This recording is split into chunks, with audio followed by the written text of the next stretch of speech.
Welcome to all of you. I am Sandeep with team Clad Prep. जो आज का मैं एक टॉपिक स्पेशल टॉपिक कवर करने वाला हूं वो है सारदा एक्ट। कह सकता हूं कि चाइल्ड मैरिज के रिगार्डिंग जो असम में पूरी इंसिडेंट चल रहा है उस इंसिडेंट पे मैं पूरा डिस्कशन करना चाहता हूं। असम में भी हुआ क्या है कि अभी एक्चुअली एक डेट होती है अक्षय तृतीया, जिस दिन कहा जाता है कि मोस्ट ऑफ द इंडिया में लोग चाइल्ड मैरिज को ज्यादा अच्छा मानते हैं। तो उस दिन बहुत सारे लोग एक साथ चाइल्ड मैरिज कर रहे थे और एक असम जहां पर ये फ्रिक्वेंटली होता रहता है वहां पर अरेस्ट किया गया बहुत सारे लोगों को और एक प्रीस्ट और मौलवी दोनों को अरेस्ट किया गया। मैं इस न्यूज को फोकस करते हुए इसकी बैकग्राउंड में जाना चाहूंगा कि what about the child marriage, अपने इंडिया में चाइल्ड मैरिज के बारे में क्या है एंड लॉज क्या कहते हैं हमारी चाइल्ड मैरिज के। ये जो मेरा लेक्चर होगा वो जीके पॉइंट ऑफ व्यू से होगा। जीके के मतलब मैं इसकी हिस्ट्री बताऊंगा और थोड़ा सा इसका अभी रिसेंट की इंफॉर्मेशन बताऊंगा। तो मैं स्टार्ट करता हूं इसकी हिस्ट्री से।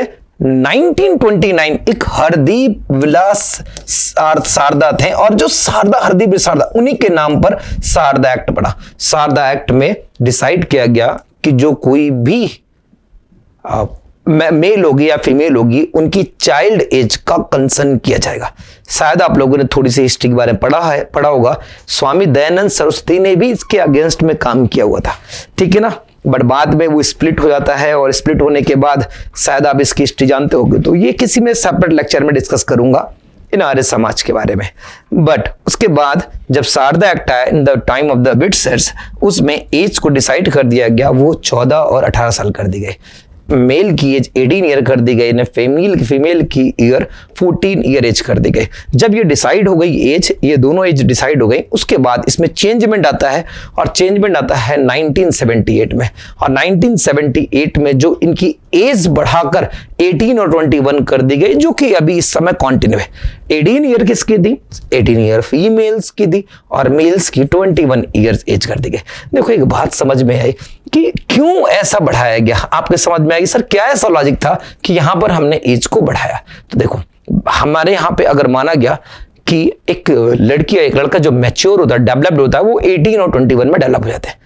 तो आपका क्या केवल यही कारण था? नहीं, केवल यही कारण था। हमारे पास एक और प्रॉब्लम थी, हमारी पॉपुलेशन।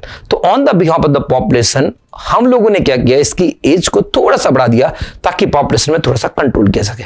कोई मुझसे पूछे कि सर क्यों थी पहले 14 साल, 14-18 क्यों माना गया? देखो पहले ऐसा माना था कि एक फीमेल, ऐसा मानना था, मैं कर रहा हूं, एक फीमेल की बॉडी उसके लिए बेबी की बॉर्न करने के लिए परफेक्ट हो जाती है। इस कारण से एज को उस समय 14 और 18 माना गया था।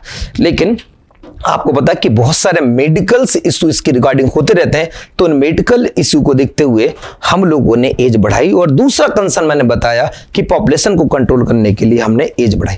1978 के बाद इस रूल में दोबारा अमेंडमेंट लाया जाता है 2006 में। 2006 में इसमें एज क्राइटेरिया में तो कोई भी चेंज नहीं किया था, एज क्राइटेरिया बिल्कुल सेम रखा गया था। उसमें कर दिया गया 18 और 21 कर दिया गया, मतलब सेम था। लेकिन हाँ, एक कंसेंट जो वर्ड आया कि हम इससे बढ़ाना चाहेंगे 20 थी। मैं इसमें जस्ट अभी डिस्कस करूंगा कि इनकी कंसेंट की एज बढ़ाई जा रही थी, 20 से 23 की जा रही थी।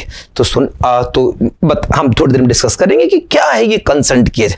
बात समझना, इसमें जो रिसेंटली चेंजमेंट आने वाला था जो कि हुआ नहीं 2021 में फीमेल की एज 18 से 21 करने की डिमांड की गई।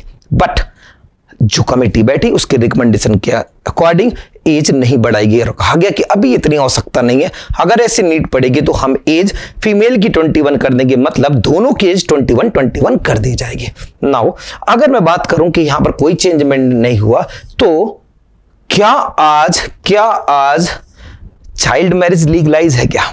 अगर इस बात को सुनेंगे तो आपके लिए मैं ये कहूंगा यस, चाइल्ड मैरिज लीगलाइज है, बट फोर्सफुली चाइल्ड मैरिज इलीगलाइज है।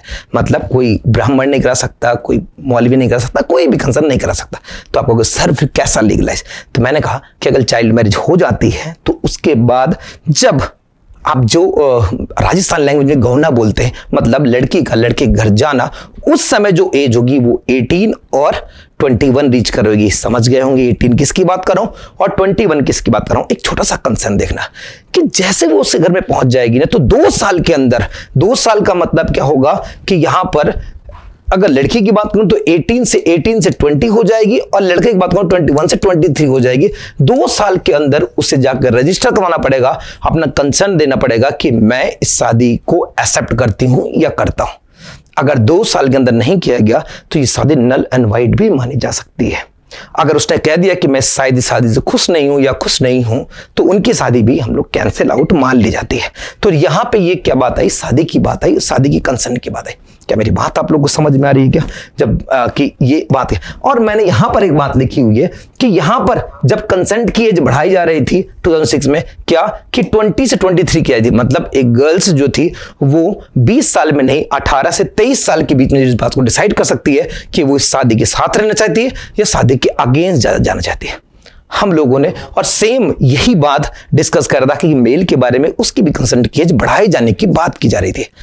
यहां तक तो सब ठीक है कि मतलब चाइल्ड मैरिज की जा सकती है, और करने के बाद कंसेंट के बाद इसको प्रोपोगेट किया जा सकता है। अगर मना कर दिया तो शादी नहीं। कुछ एक सवाल कुछ ऐसे आएंगे जिसके मैं कमेंट बॉक्स में बहुत अच्छा आंसर चाहूंगा कि आप मुझे बताएं कि अगर 18 से 20 के बीच में फीमेल की बात कर रहा हूं, सेम मेल को भी आप करना, उसके एक बेबी हो गया और फिर उसने कंसेंट देने से मना कर दिया, या किसी ने मना कर दिया कि नहीं हम लोग इस शादी से खुश नहीं है, देन क्या प्रोसेस होगा, तब उसका क्या रिजल्ट होगा? ठीक है, कुछ लोग कहेंगे कि सर अगर उसने मना कर दिया, एक्सेप्ट कर लिया तो कोई बात नहीं है, मना कर दिया तब क्या होगा? और ऐसा भी हो सकता है कि पहले जब उसने कंसेंट भरा कि मैं इस शादी से खुश नहीं हूं, उसके बीच में प्रेगनेंसी आ गई, तब उस बेबी का क्या होगा, लीगल राइट क्या होंगे, किसकी ओर जाएंगे? प्लीज मुझे इसका आंसर कमेंट बॉक्स में बताना। और ऐसे और इंफॉर्मेटिव वीडियोस के लिए हम लोग इस सीरीज को कंटिन्यू करते रहेंगे। Thank you so much.